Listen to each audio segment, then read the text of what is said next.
당신이 죽음을 두려워하는 이유는 단 하나입니다. 그것이 끝이라고 믿기 때문이죠. 하지만 1947년 여름 미국 뉴멕시코 사막에서 추락한 한 존재는 인류에게 전혀 다른 진실을 말했습니다. 죽음이란 개념 자체가 존재하지 않는다고요? 숨을 쉬지 않지만 살아있고 심장은 뛰지만 먹지도 자지도 않는 그 존재는 우리가 알던 생명의 정의를 완전히 뒤집어 놓았거든요. 그리고 그 대화의 내용은 70년이 넘도록 철저히 감춰져 왔습니다. 유럽의 UFO 연구자들 사이에서 거의 전설처럼 회자되는 인물이 있는데요. 바로 막시밀리언 드 라파예트라는 사람입니다. 이 사람은 지난 50년 동안 영화부터 시작해서 음악, 양자 물리학, 인공지능에 이르기까지 수백 권의 책을 펴낸 괴물 같은 작가거든요. 그런데 그 중에서도 가장 논란이 되는 건 외계 생명체와 지구의 숨겨진 연결고리에 관한 저술들입니다. 그는 우리가 비행접시라고 부르는 물체들이 사실은 이동수단이 아니라 다차원 시간기계라고 주장했어요. 물리적 공간뿐 아니라 시간축을 넘나드는 장치라는 거죠. 더 놀라운 건 그가 작은 회색 외계인들, 그러니까 창백한 피부에 감정 없는 검은 눈을 가진 그레이들을 생명체가 아닌 인공생체 로봇이라고 규정했다는 겁니다. 우주의 극한 환경에서 임무를 수행하도록 설계된 일종의 도구라는 거죠. 그런데 여기서 질문이 생깁니다. 도대체 그가 어떻게 이런 걸 알았느냐는 거예요. 답은 간단합니다. 그가 1947년 로즈웰 사건 당시 외계 존재와 직접 접촉한 과학자 중 한 명이었기 때문입니다. 1947년 여름이었습니다. 미국은 2차 세계대전의 여파에서 겨우 벗어나고 있었고 뉴멕시코의 화이트 샌즈 미사일 실험장은 전략적 군사 허브로 작동하고 있었죠. 이곳에서는 전쟁 후 독일에서 노획한 수백 기의 V2 로켓들이 개조되고 시험되고 있었는데요. 바로 그 한여름밤에 격렬한 뇌우가 이 지역을 강타했습니다. 그리고 그 폭풍 속에서 뭔가가 하늘에서 내려왔어요. 7월 4일 밤 9시 화이트 샌즈 기지의 레이더 작전관이 비정상적으로 빠른 속도로 이동하는 밝은 물체를 포착했습니다. 몇 분 후 같은 신호가 로즈웰 공군기지 레이더에도 잡혔죠.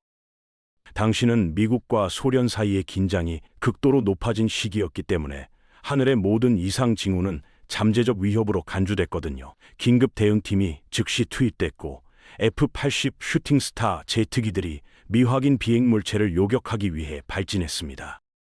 그런데 그 다음에 벌어진 일은 경험 많은 조종사들조차 자신의 감각을 의심하게 만들었어요. 보고서에 따르면 그 물체는 사라졌다가 순식간에 수십 킬로미터 떨어진 곳에서 다시 나타났습니다.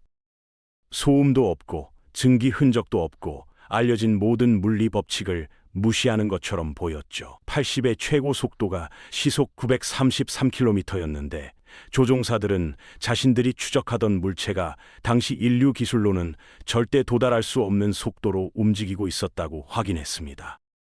며칠 후인 10월 7일 이른 아침 로즈웰 외곽에 살던 목장주 맥 브레이즐이 자신의 방목지에 흩어져 있는 이상한 잔해들을 발견했어요. 그가 설명한 물질의 특성은 정말 기괴했습니다. 믿을 수 없을 만큼 얇고 거의 무게가 없는데도 자르거나 태울 수가 없었거든요. 가장 놀라운 건 구부리거나 변형시켜도 원래 모양으로 돌아온다는 거였죠. 이건 과학이 수십 년 후에야 형상기억합금이라는 이름으로 개념화하기 시작한 물질이었습니다. 잔해 소식은 빠르게 로즈웰 공군기지에 도달했고 10월 8일군은 충격적인 보도 자료를 발표했습니다. 미 육군이 로즈웰 인근에 추락한 비행 원반을 회수했다는 내용이었어요. 이 발표는 전국에 충격파를 일으켰죠. 지역 신문들은 굵은 헤드라인으로 이 소식을 실었고 사람들은 이것 말고는 아무것도 이야기하지 않았습니다. 연구자들도 회의론자들도 모두 말문이 막혔죠. 그런데 단 6시간 후에 미군은 갑자기 긴급 기자회견을 소집해서 정정 발표를 했습니다. 비행 원반이 아니라 단순한 기상 관측 풍선이었다는 거예요. 그리고 마치 무거운 벨벳 커튼이 천천히 무대를 덮는 것처럼 이야기는 침묵 속으로 사라졌습니다. 신문들은 보도를 중단했고 라디오 방송은 편집됐으며 관련자들은 이상할 정도로 조용해졌죠. 하지만 그 침묵을 쉽게 받아들이지 않은 사람들이 있었습니다. 1978년 물리학자이자 항공우주 전문가인 로버트 우드가 조용히 로즈웰 사건을 재조사하기 시작했어요. 로버트는 더글러스 항공에서 일했고 나중에는 맥도널드 더글러스에서 근무했는데 이 회사는 F-15 이글 같은 전설적인 전투기를 개발한 미국 최대 군수업체 중 하나였거든요. 그런데 대부분의 사람들이 모르는 사실이 하나 있었습니다. 1968년에 이 회사가 비밀리에 $50만 투입해서 설명되지 않는 공중 현상에 대한 연구 프로젝트를 후원했다는 거예요. 그리고 그 중심에 로즈웰 사건이 있었죠. 이 조사를 이끌도록 선택된 사람이 바로 로버트 우드였습니다. 로버트는 혼자서는 조사를 진행할 수 없다는 걸 알았고 젊고 열정적인 물리학자를 팀에 합류시켰는데요. 그가 바로 스탠턴 프리드먼이었습니다. 프리드먼은 나중에 평생을 로즈웰 진실 규명에 바치게 되죠. 1978년 6월 작은 교회 회의에서 프리드먼은 제시 마르셀 소령을 만났어요. 마르셀은 미 공군의 정보 장교였고 1947년 로즈웰에서 미확인 물체 추락 현장에 가장 먼저 도착한 사람이었거든요. 제시 마르셀은 분명하게 말했습니다. 내가 현장에서 회수한 것은 기상 관측 풍선이 될 수 없었다고요. 그건 지구에 존재한 적이 없는 무언가였고 지금까지도 그게 뭔지 모르겠다는 거였습니다. 마르셀과 함께 또 다른 증인이 나타났는데 수십 년 전 그 악명 높은 기자회견에 참석했던 토마스 듀보스 대령이었어요. 그는 기상관측 풍선을 보여주는 사진이 연출된 것이었다고 인정했습니다. 위에서 내려온 명령이었고 자신은 그저 지시를 따랐을 뿐이라는 거죠. 스탠턴 프리드먼이 파고들수록 퍼즐 조각들은 더 많이 드러났어요. 그는 사건 당시 로즈웰에 살았던 수많은 사람들의 증언을 발굴해냈는데 그중 한 명이 지역 장례식장에서 일했던 글렌 데니스라는 사람이었습니다. 그는 1947년 7월 8일에 군에서 작은 금속관 3개를 요청하는 전화를 받았다고 기억했어요. 그가 기지에 관들을 배달했을 때 군용 차량들이 구역을 에워싸고 있었고 공기 중에는 비밀주의의 느낌이 가득했다고 했습니다. 그가 아는 간호사가 나중에 그에게 털어놓았는데 자신이 인간이 아닌 시신들을 검사하는데 지원하도록 배정됐다는 거예요. 그 존재들은 이상한 냄새를 풍겼고 얇고 털이 없는 피부에 지구상 그 어떤 것과도 다른 광택나는 검은 눈을 가지고 있었다고 했습니다. 프리드먼은 목격자 증언 수집에만 그치지 않았어요. 그는 위치, 시간대, 물체의 가능한 비행 경로를 매핑하기 시작했고 이 모든 것을 몇 년 후 공개된 기밀 해해제 군사 문서와 교차 검증했습니다. 그리고 그가 발견한 것은 그조차 소름이 돋게 만들었죠. 물체는 한 곳에서 추락한 게 아니었어요. 공중에서 분해됐을 가능성이 있고 두 번째 충돌 지점이 초기 잔해가 발견된 곳에서 불과 몇 킬로미터 떨어진 곳에 있었다는 겁니다. 미군이 로즈웰 추락 현장에 도착했을 때 그들은 흩어진 잔해만 발견한 게 아니었습니다. 그들은 생명이 없는 두 구의 시신과 심각한 부상을 입은 한 존재, 그리고 살아남은 개체 하나를 회수했어요. 살아남은 존재는 키가 작고 창백한 회색 피부에 깊고 깜빡이지 않는 검은 눈을 가진 것으로 묘사됐습니다. 말을 하지 않았고 거의 움직이지 않았지만 두려움의 징후는 전혀 보이지 않았죠. 군 의사들을 가장 놀라게 한 건 이 존재가 감지 가능한 심장 박동을 가지고 있다는 거였습니다. 하지만 숨을 쉬지 않았고 살아있기 위해 음식이나 물이 필요해 보이지 않았어요. 워커 공군기지 병원에 있었던 한 장교는 나중에 그들이 그 개체로부터 생각을 감지하기 시작했다고 회상했습니다. 모호한 단어들, 이미지들, 감정들이 아무런 소리 교환 없이 그들의 마음속에 떠오르기 시작했다는 거죠. 처음에는 그런 충격적인 사건 후 스트레스로 인한 환각으로 치부됐어요. 하지만 점점 더 많은 인원이 같은 경험을 보고하기 시작하자 정부는 특수 전문가 팀을 소집했습니다. 그리고 1948년 초 인류와 외계 존재 사이에 첫 대화가 이루어졌습니다. 전문가들이 음성 변환 장비를 사용해 소통을 시도하는 동안 그 존재는 인간 이해의 경계를 훨씬 넘어선 개념들을 계속 전달했어요. 그들은 이렇게 말했습니다. 우리는 물리적 생명체가 아니라고요. 숨을 쉬지도 먹지도 자지도 않고 고통도 느끼지 않는다고 했습니다. 단지 당신들의 세계에 나타나기 위해 물리적 틀을 빌릴 뿐이라는 거예요. 당시 한 과학자가 외쳤습니다. 만약 당신이 살아있는 존재가 아니라면 왜 우리가 당신을 볼 수 있느냐고요. 대답은 차분하게 돌아왔습니다. 당신들도 기계라고요. 당신들은 뼈, 근육, 혈액, 신경, 생체 전기를 통해 존재하고 먹고 들이마시고 배설한다고 했습니다. 우리는 우주 에너지를 통해 존재하죠. 당신의 몸은 단지 생물학적 껍데기일 뿐이고 당신의 영혼은 우리 것과 다르지 않다는 겁니다. 노련한 과학자들이 작고 연약해 보이는 존재 앞에 조용히 앉아 있다가 감히 고려하지 못했던 진실과 마주하는 모습을 상상해 보세요. 인류가 단지 더 발전된 존재 형태의 원시적 버전일 뿐일지도 모른다는 거죠. 그리고 추락으로 같은 종족을 잃은 것에 대해 슬픔을 느끼느냐는 질문에 그 존재는 단지 이렇게만 대답했습니다. 죽음이란 개념은 존재하지 않는다고요.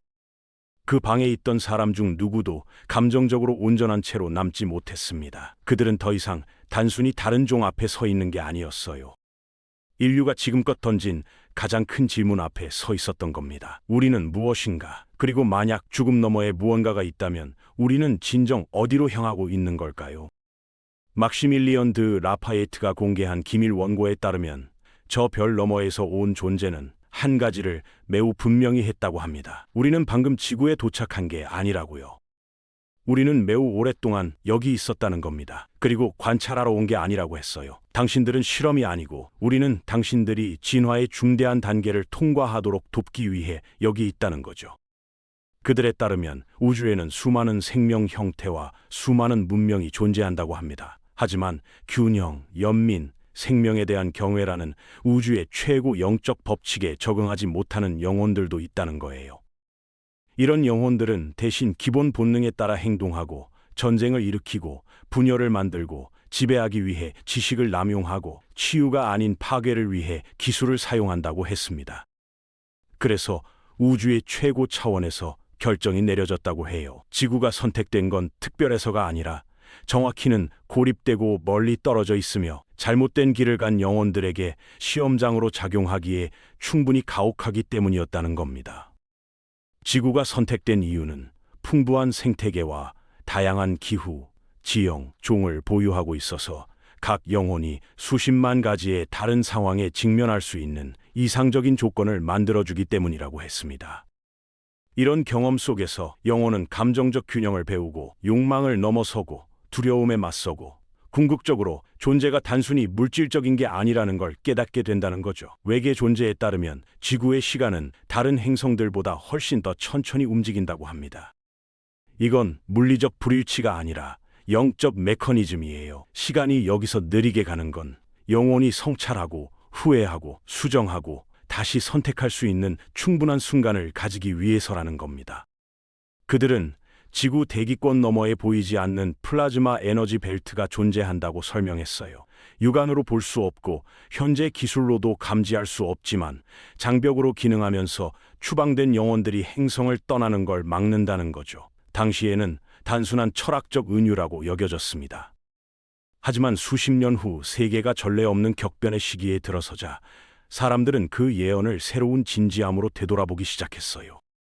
막시밀리언 드 라파예트에 따르면 봉인, 즉 지구를 둘러싼 보이지 않는 플라즈마 벨트가 약해지기 시작하는 시대는 인류가 현대 과학의 범위를 훨씬 뛰어넘는 현상들과 직면하기 시작하는 시대이기도 하다고 합니다. 초기 징후 중 하나는 USO 활동의 갑작스러운 급증이었는데요. 미확인 잠수 물체들과의 조우였죠. 하늘이 아니라 바다 표면 아래에서의 미확인 선박과의 만남이었습니다. 흔히 공중에서 목격되는 UFO와 달리 USO는 깊은 바닷속에서 조용히 나타났다가 사라져요. 라파예트가 묘사한 대로 이 물체들은 물속에서 엄청난 속도로 상승할 수 있는데 물방울 하나 튀기지 않는다고 합니다. 표면에 물 한 방울도 달라붙지 않는데 마치 보이지 않는 에너지층이 그들을 둘러싸고 있어서 물질 세계와의 접촉으로부터 완전히 차단하는 것처럼 보인다는 거죠. 더 우려스러운 건 USO 목격을 보고하는 증인의 수가 기하급수적으로 증가하고 있다는 겁니다. 버뮤다 삼각지대, 카리브해, 칠레 해안선, 심지어 일본 앞바다 같은 지역들이 연방 당국이 공개적으로 다루는 걸 반복적으로 회피하는 사건들의 중심지가 됐거든요. 이런 현상의 증가는 라파예트가 주장하기를 지구가 전환기에 접어들고 있다는 명확한 신호라고 했습니다. 인류가 엄청난 환경적, 군사적, 영적적 격변에 직면해야 하는 단계라는 거죠.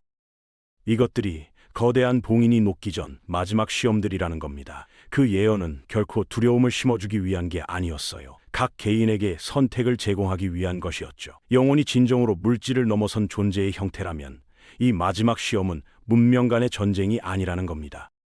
그건 내면의 청산이고 우리 각자 안에서의 대결이며 우리 선택의 시험이고 연민의 시험이며 우리가 두려움과 본능을 넘어설 수 있는지 그리고 우리가 진정 누구인지 기억할 수 있는지에 대한 시험이라는 거죠. 1947년 이후 미국 정부가 보인 태도는 더 많은 의문을 낳았습니다. 왜 그렇게 빠르게 이야기를 바꿨을까요? 왜 증거들은 철저히 숨겨졌을까요? 일부 연구자들은 이것이 단순히 공황을 막기 위한 조치가 아니었다고 주장해요. 정부가 발견한 게 단순한 외계 기술이 아니라 인류의 존재 목적 자체를 뒤흔들 만한 정보였기 때문이라는 겁니다. 만약 우리가 정말로 다른 차원에서 추방된 영혼들이라면, 만약 지구가 정말로 거대한 교정시설이라면 그 사실을 대중에게 공개하는 건 단순한 패닉을 넘어서 사회 전체의 근본을 흔들 수 있었겠죠. 종교는 어떻게 될까요? 법 체계는, 경제 구조는 모든 게 새로운 의미를 가져야 했을 겁니다. 하지만 더 깊이 생각해보면 이 이야기는 공포가 아니라 해방을 가져다 줍니다. 만약 죽음이 진짜로 끝이 아니라면, 만약 우리가 단지 일시적으로 이 물질적 껍데기를 빌린 것뿐이라면 우리가 두려워할 이유가 있을까요? 그 외계 존재가 말한 것처럼 고통도 죽음도 끝도 없다면 우리가 집중해야 할 건 이 순간 어떻게 사는가가 되는 거죠. 로즈웰 사건이 남긴 가장 큰 유산은 물리적 증거나 정부의 음모가 아닐지도 모릅니다. 그보다는 우리에게 던져진 질문 자체죠. 우리는 누구인가? 우리는 왜 여기 있는가? 그리고 이 삶이 끝난 후 우리는 어디로 가는가? 70년이 지난 지금도 이 질문들은 여전히 대답되지 않은 채 남아 있습니다. 하지만 한 가지는 분명합니다. 1947년 여름 뉴멕시코 사막에서 무언가가 추락했고 그것이 무엇이든 인류 역사상 가장 큰 비밀 중 하나가 됐다는 거죠. 그리고 그 비밀 속에는 우리 자신에 대한 진실이 숨어 있을지도 모릅니다.